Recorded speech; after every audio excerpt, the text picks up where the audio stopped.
Hello, it's Sharon here from Butterfly Lullaby, and the date is the 31st of December 2021. And I just wanted to share a few drawings here by our daughter, Melody Angel Art, of the TV series here in the UK called Far From the Madding Crowd. These are digital drawings, and I think they're absolutely beautiful. So we've got the painting of the main character here, and also of her on the horse in the distance. And I mean, I just love the sky and the way she's actually captured the shadow on her face, etc. I'd love to hear from artists and people that just love art, and just read your comments below to see what you think. And if you're into art or you're studying art, I'd love to hear from you and hear your thoughts on what you think of your courses. Are you enjoying your art course, or do you know anybody that's enjoying their art course, or are they actually questioning education as a whole? I'd love to hear from you. The reason I'm asking this is because we spoke to a young art student a couple of years ago now, back in 2019, and she told us that when she did her art course, it actually put her off art because of the amount of annotations. There was too much written work on annotations describing the art than actually art itself. Now that's typical academia for you, but they just need to sort of listen to what people want instead of actually taking control over things. Here in the UK, they seem to make a lot of money out of people that are different, and I find that quite sad. Now, our family are what the British would call disabled, dyslexic, and it's on the NHS. The NHS do state that dyslexics are problem solvers. However, we are not allowed to solve the problem of education, which is hurting people and children within the system. Too many children are getting hurt because they're different, basically. They learn differently, and academics have no clue when it comes to educating dyslexic children. I would rather be called, and our family would rather be called, creative audio visual thinkers, because that's who we are. We come from the creative side of the brain, and there's nothing wrong with that. That's something to celebrate, and it's hardly being disabled, is it? How could you call my daughter disabled? And there's nothing wrong with disabled people. Everybody that's labelled disabled has a fantastic gift, and that's what we need to promote instead of the negative. So that's what I want to do here, and I want to talk about education as a whole. So I was taught ITA English Twaddle, which is an alien backward language that nobody could make any sense of, and that's why it got banned here in the UK. I cannot believe actually that it's still being taught in the USA. Both my daughter and I were let down by the state education system. It's quite a long story. I mean, not only was I let down by the state education system, but I had to sit in a room full of smoke as a child and inhale toxic fumes through all my childhood and part of my adulthood because governments, scientists, doctors, the media all promoted smoking as a good thing, as something that was harmless. So my family had no clue, and it wasn't their fault. I would never blame my family for smoking. Actually, my parents are now struggling to breathe because of the smoking addiction. And now, can you believe it, governments are promoting vaping, which is just as bad for your lungs. But they won't allow this to be said by the media. We've got vaping shops now. I just don't trust people in power, full stop, because of what I've been through as a working class person growing up in a working class system and being taught ITA English Twaddle. And it was twaddle. It made no sense whatsoever. And anybody with a brain would not teach this muck to children. So I questioned that when I was in school. My parents questioned it, and good parents got it banned in the UK. Sadly, it's still being taught in the USA for some reason, and it needs to be stopped because it's abuse and it's going against education as a whole. My daughter was let down by the education system because of bullying teachers who believed they were better than anybody else and just wanted to bully children to do well in school. That's not education. That is bullying and it's abuse. And also, it creates bullies. It basically teaches children how to be bullying, and that's why children bully other children for being different. And it's not acceptable, and it needs to be debated and stopped. I am determined to get an apology from the UK government for not only teaching me ITA English twaddle, but for teaching everybody else that muck. And I wonder how many people have not been lucky like I have, why I had the opportunity to better myself. I became a secretary. I taught myself to type. I worked damn hard to be the best I could, and I made it all the way up from reception to managing director's secretary, so I will not be bullied for not having one qualification to my name. I've got life experience, and that means more than any piece of paper. I've got a message for all parents and guardians, grandparents, etc. If I, a British dyslexic mum, can turn our dyslexic daughter into a bookworm when she could hardly read, write or spell in school, then anyone can do it. You need to have more faith in yourself. It is possible for you to help a child that needs support and needs love. You know, they need to be told that they're good at something, and that's our job. You know, we need to really help children because academia is very bullying. You know, even within the medical system, there are videos out there questioning the academic bullying that goes on.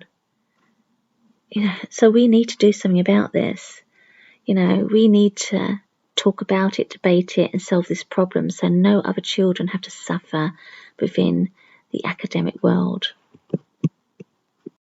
This year, I was very fortunate to meet a young lady in her early 20s who has a friend who studied art, and she found it very difficult to find an art college in the USA where she wasn't forced to draw naked models. You know, because of her religion and that, she didn't want to sit through that. She wanted to be able to learn about anatomy without being forced to draw a naked body. You know, you don't need to draw naked images to understand anatomy. It's just crazy. You know, you can learn from having a model in front of you with a swimsuit or tight clothing, etc., to, you know, show how the body moves. So anyway, she did find a college that did this, that actually allowed her to draw and paint models with swimsuits on. So that's what we want for our daughter, to find an art mentor or an art college that's willing to do that for her as well. So it's not a lot to ask. It's okay to be different. You know, we live in a world that is just, at the moment, you know, even like teenage books or teen films, it's gone beyond a joke. The innocence has gone. There's no innocence left, and that's quite sad because childhood is something I treasured as a child. I loved being a kid, I really did, and I didn't want to grow up. If I could have been a kid for, you know, much longer, I would have done. You know, I just absolutely love playing with mud pies in the garden, going to the beach, the park, running around, the freedom, you know, no worries as a children usually, if you're lucky. Not all children go through this, you know, not all children are blessed with good parents that, you know, show them the fun factor of life. But I was very lucky, and that's why I promote childhood so much, because I feel it's so important that children do get to really, experience what childhood is instead of being forced to grow up by adults that really don't have a clue. These academics that promote,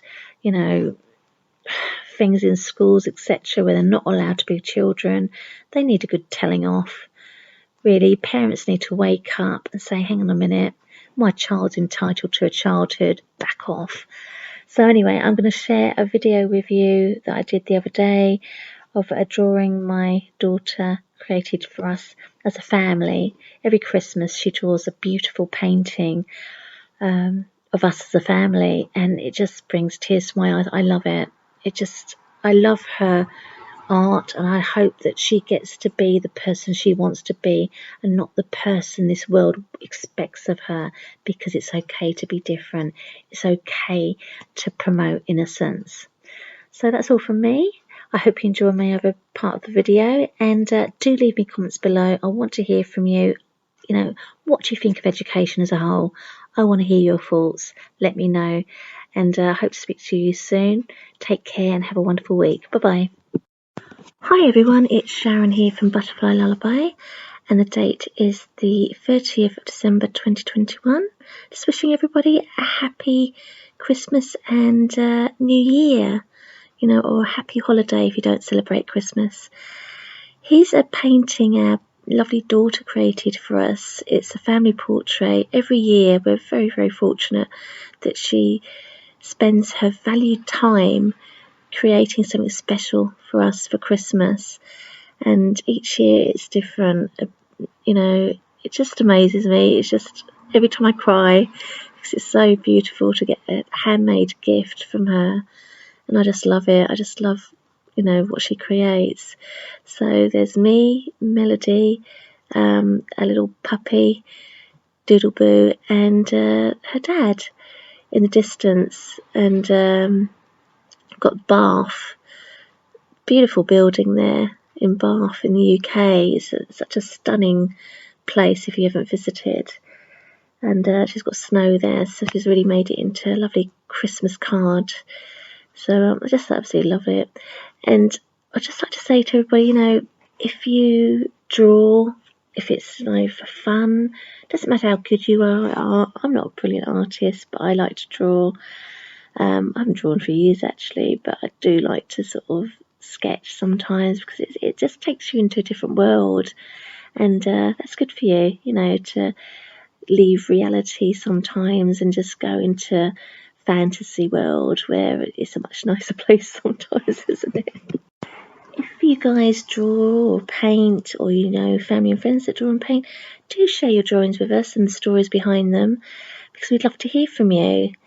Here's our little art group. Melody's not really on Facebook, to be honest, but if you share drawings and that, I'd love to share them with her. I've also got a group called Dyslexic Gift Reading Support. I actually turned our daughter into a bookworm by making reading fun.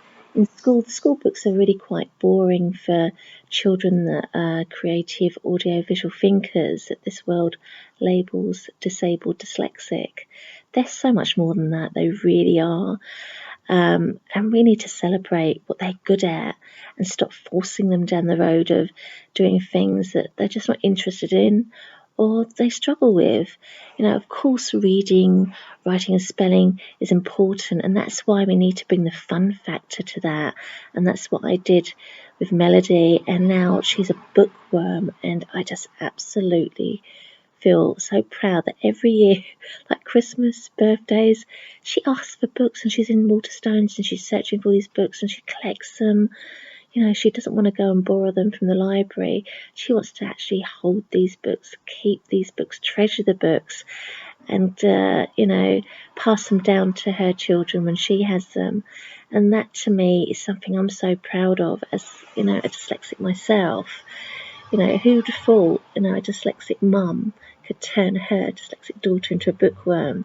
And this is a story that just won't hit the news, the mainstream news, because people don't want to know that. They want to have all these so-called experts that spend 1 hour with your child to tell you that your child is dyslexic and there's something wrong with them, when really they are just amazing, amazing people that have fantastic abilities, and it's our job as parents or guardians or grandparents to tune into that and find out what they're good at and help promote it, and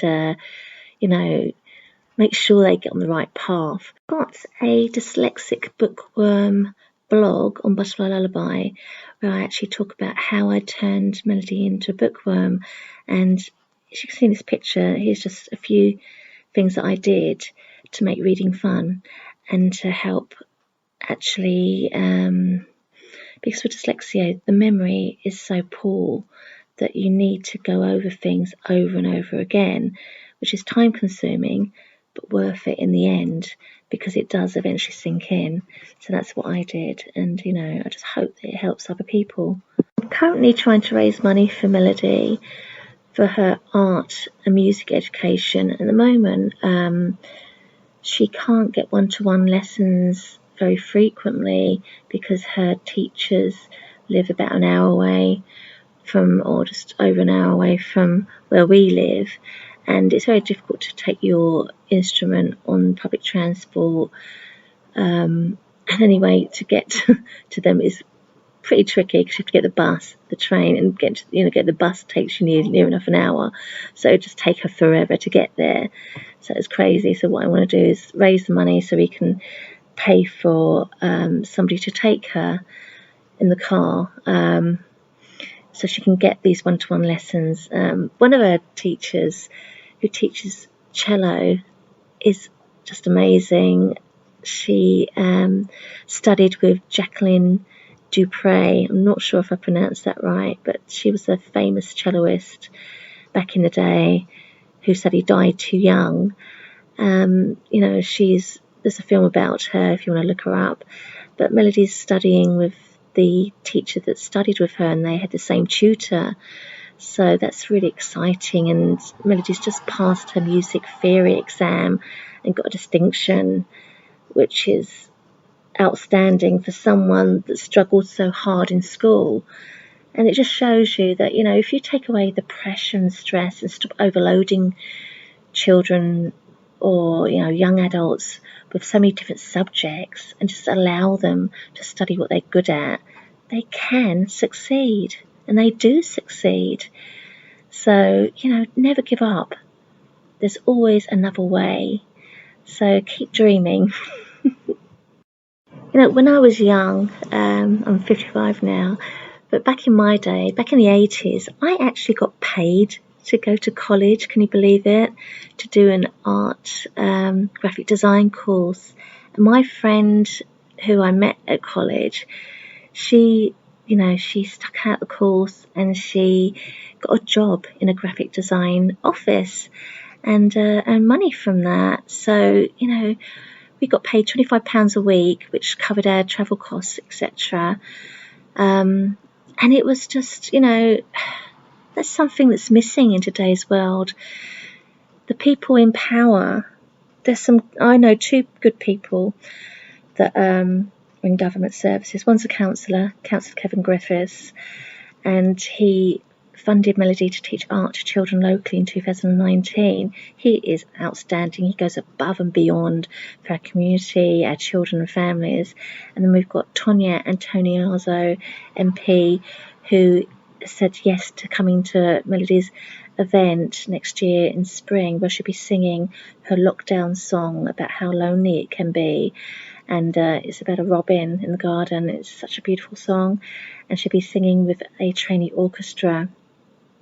So, Tonya's going to try very hard to attend if her diary permits it. So, we've got some amazing people in government.